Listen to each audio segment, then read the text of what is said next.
సంక్షేమ బోర్డు తక్షణమే ఏర్పాటు చేయాలి. డ్రైవర్ సంక్షేమ బోర్డు తక్షణమే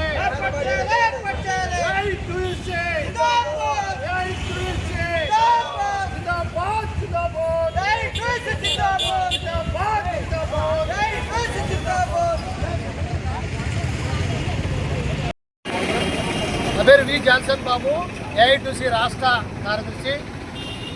August 20-21 తారీఖులలో Andhra Pradesh auto and Motors transport workers union 4వ రాష్ట్ర మహాసభలు విశాఖపట్నంలో ఘనంగా నిర్వహించుకోబోతా ఉన్నాం. అందులో భాగంగానే అనకాపల్లి జిల్లాలో మరి పోస్టర్ విడుదల చేయడం జరుగుతూ ఉంది. ప్రధానంగా రాష్ట్రంలో ఉన్నటువంటి అన్ని విభాగాల్లో ఉన్నటువంటి డ్రైవర్లకు సంక్షేమ బోర్డు ఏర్పాటు చేయాలని, అదేవిధంగా అధికంగా చలానాల పేరుతో ఆర్టీఓలు కానీ లేదా ట్రాఫిక్ పోలీస్ వారు కానీ జీవో నంబర్ 2131 పేరుతో అధికంగా చలానాల పేర్లతో ఫైన్లు వేస్తూ ఉన్నారు. తక్షణమే ఈ జీవో నంబర్ 2131 రద్దు చేయాలని చెప్పేసి ప్రధానంగా డిమాండ్ చేస్తూ ఉన్నాం.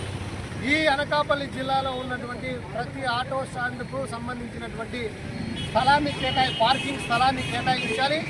ప్రతి ఒక్క ఆటో డ్రైవర్కు సంక్షేమ పథకాన్ని అమలు చేసే విధంగా రాష్ట్ర ప్రభుత్వం చొరవ తీసుకోవాలి. అదేవిధంగా వాహన మిత్ర పేరుతో మరి ఎన్డీఏ ప్రభుత్వం వాహన మిత్ర ప్రతి ఒక్క ఆటో డ్రైవర్కు 15,000 రూపాయలు ఇస్తామని చెప్పేసి పథకం పెట్టడం జరిగింది. ఈ అనకాపల్లిలో ఉన్నటువంటి ప్రతి ఒక్క డ్రైవర్కు ఆ 15,000 అమలు చేసే విధంగా వాళ్ళకు వచ్చే విధంగా రాష్ట్ర ప్రభుత్వం చొరవ తీసుకోవాలి.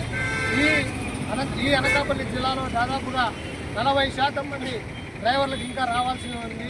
వాహన మిత్ర 15,000 రూపాయలు అది చొరవ తీసుకొని తక్షణమే పూర్తి స్థాయి లబ్ధిదారులందరికీ కూడా 15,000 అమలు చేయాలని చెప్పేసి ప్రధానంగా మేము డిమాండ్ చేస్తున్నాం. లేని పక్షంలో పెద్ద ఎత్తున ఆందోళనకు శ్రీకారం చుడతామని చెప్పేసి సందర్భంగా రాష్ట్ర ప్రభుత్వం తెలియజేసుకుంటా ఉన్నాం.